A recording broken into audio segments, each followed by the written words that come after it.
Good morning students. अपन पढ़ रहे थे विद्युत जनित्र, जो बीच में वीडियो कट हो गया इसलिए इसको दोबारा से देखते हैं। दिष्ट धारा जनित्र। विद्युत जनित्र दो प्रकार के होते हैं, एक प्रत्यावर्ती धारा जनित्र और दूसरा दिष्ट धारा जनित्र। प्रत्यावर्ती धारा जनित्र की परिभाषा, उसका सिद्धांत, बनावट और कार्य प्रणाली हमने पढ़ी। अब है दिष्ट धारा जनित्र, जिसको डीसी जनित्र भी कहा जाता है। दिष्ट धारा जनित्र यह विद्युत चुंबकीय प्रेरण के सिद्धांत पर आधारित है। विद्युत चुंबकीय प्रेरण के सिद्धांत पर ही आधारित है। यह एक घूर्णन युक्ति है जो यांत्रिक ऊर्जा को विद्युत ऊर्जा में रूपांतरित करती है। विद्युत जनित्र की बनावट, दिष्ट धारा जनित्र की बनावट प्रत्यावर्ती धारा जनित्र के समान ही होती है।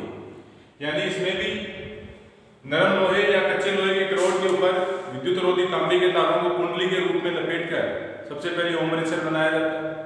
उसके अलावा दो प्रबल चुंबकीय क्षेत्र N और S होते हैं। प्रबल चुंबकीय क्षेत्र को अपन कागज पर ऐसे सीधी लाइन के रूप में दर्शा सकते हैं, लेकिन ये गोली आकार के होते हैं, वक्राकार ही होते हैं। ये प्रश्न भी पूछा जाता है कि प्रबल चुंबकीय क्षेत्रों को गोलाकार क्यों बनाया जाता है? क्योंकि जब ये कुंडली इन दो प्रबल चुंबकीय क्षेत्रों के मध्य घूमे तो यह प्रबल चुंबकीय क्षेत्र के संपर्क में यानी स्पर्श में नहीं आनी चाहिए, इसलिए इनकी आकृति वक्राकार ही बनाई जाती है। और इसके अलावा दो प्रबल चुंबकीय क्षेत्र N और S, इसके अलावा इसके अंदर प्रत्यावर्ती धारा जनित्र में हमने दो शब्द पढ़े, सर्पियुलर S1 और S2, लेकिन यहाँ इसकी जगह इसमें दो शब्द कम्यूटेटर C1 व C2 पाए जाते हैं।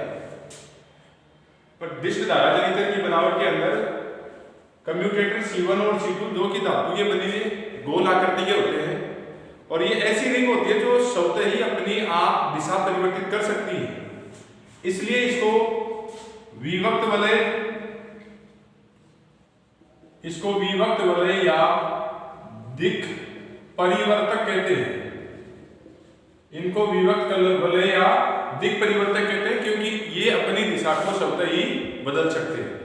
इसके अलावा इसमें दो पुष V1 और V2 जुड़े होते हैं और उनका संपर्क बाह्य परिपथ या लोड से कर दिया जाता है तथा हैंडल जो कि इसको यांत्रिक ऊर्जा प्रदान करने में सहायक है। अब दिष्ट धारा जनित्र और प्रत्यावर्ती धारा जनित्र की बनावट में इतना अंतर है कि उसमें सर्पियुलर S1 और S2 जुड़े होते हैं, जबकि इसमें दो विभक्त वलय या कम्यूटेटर C1 व C2 जुड़े होते हैं जो कि दिक् परिवर्तक का काम करते हैं, अपनी दिशा स्वतः ही परिवर्तित कर लेते हैं। दिष्ट धारा जनित्र के अंदर इसकी जो कार्य प्रणाली है, दिष्ट धारा जनित्र की कार्य प्रणाली, इसमें ये किस प्रकार कार्य करता है? तो सबसे पहले दिष्ट धारा जनित्र के अंदर अपने हैंडल की सहायता से इस कुंडली या ओमरेचर को दो प्रबल चुंबकीय क्षेत्रों के मध्य यांत्रिक ऊर्जा प्रदान कर घुमाते हैं।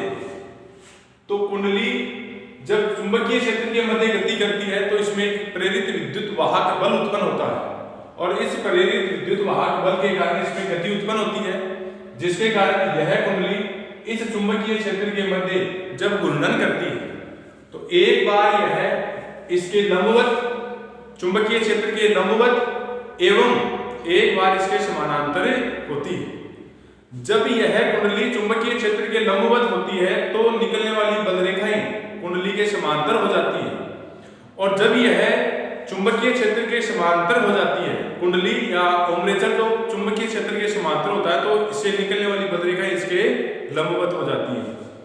तो जब यांत्रिक ऊर्जा की सहायता से अपन कुंडली या ओमरेचर को प्रबल चुंबकीय क्षेत्र के मध्य घुमाते हैं तो कुंडली के चुंबकीय फ्लक्स के मान में परिवर्तन हो जाता है, अर्थात इस कुंडली से निकलने वाली बल रेखाओं की संख्या के मान में परिवर्तन होता है। और जब कुंडली के चुंबकीय फ्लक्स के मान में परिवर्तन होता है तो एक क्षणिक मान की धारा, जिसको प्रेरित विद्युत धारा कहते हैं, वो उत्पन्न होगी। अब प्रेरित विद्युत धारा की जो दिशा है, इसमें पुष V1 और V2 को इस प्रकार समायोजित किया जाता है कि जब धारा की दिशा कुंडली में ABCD भुजा AB से होकर CD की ओर हो तो बुश B1 और B2 कम्यूटेटर C1 और C2 से जुड़े होते हैं। क्रमशः बुश B1 कम्यूटेटर C1 से और बुश B2 कम्यूटेटर C2 से जुड़ा हुआ रहता है। इसलिए धारा की दिशा धारा बुश B1 में धनात्मक तथा B2 में ऋणात्मक प्रवाहित होती है।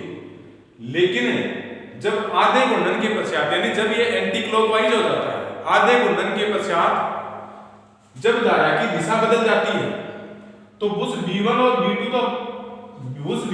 B2 जो है वो कम्यूटेटर के साथ इस प्रकार अपने आप को समायोजित कर लेते हैं कि कम्यूटेटर C1 बुश B1 के संपर्क में आ जाता है और कम्यूटेटर C2 बुश B1 के संपर्क में आ जाता है। इसलिए धारा की दिशा सदैव एक समान रहती है, नियत रहती है। और परिपथ या लोड में हमें जो धारा मान प्राप्त होती है उसका परिमाण एवं दिशा समय के साथ अपरिवर्तित होते हैं। ऐसी धारा को दिष्ट धारा के नाम से जानते हैं।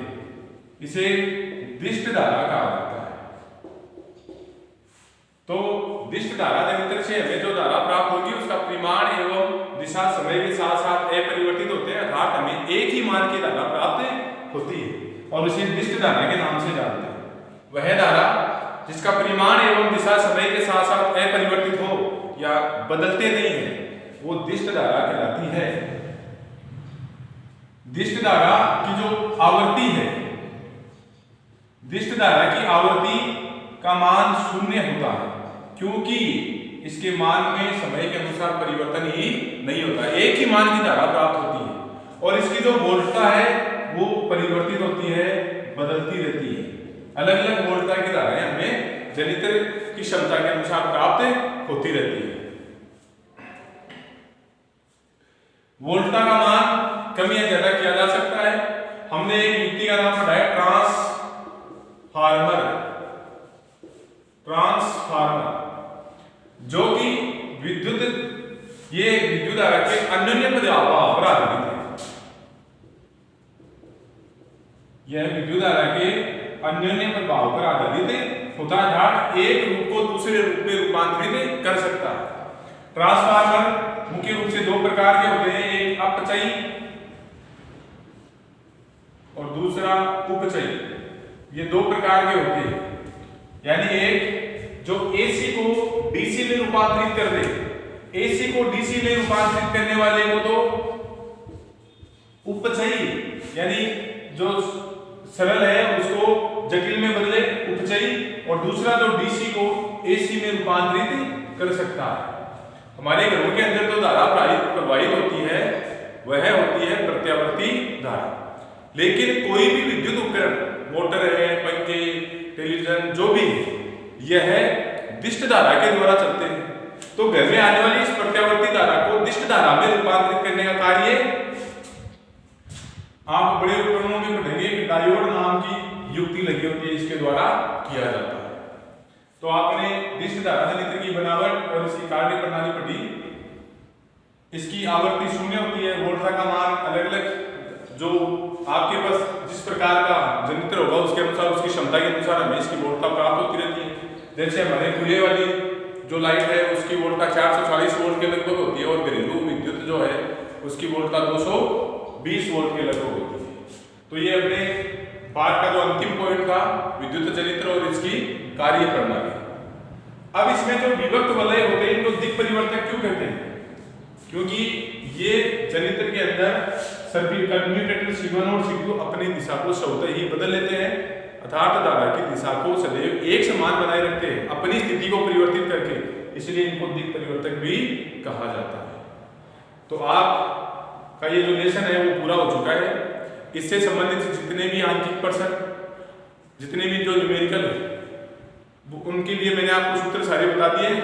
एक बार आप इनके इस पाठ सिलेबस में जो पाठ में जो न्यूमेरिकल या आंकिक प्रश्न दे रखे हैं उनको आप हल करेंगे, और अगर कोई समस्या हो तो प्रश्न आप रफ कॉपी में, फेयर कॉपी में लिख करके वो मेरे पास मेरे पर्सनल जो व्हाट्सएप नंबर है उनके ऊपर सेंड करें और ज़्यादा से ज़्यादा वीडियो देखें। और अपन जो अगला जो लेसन स्टार्ट करेंगे वो उसके वीडियो आपको कल से या 1-2 दिन के बाद में डाल दिए जाएंगे।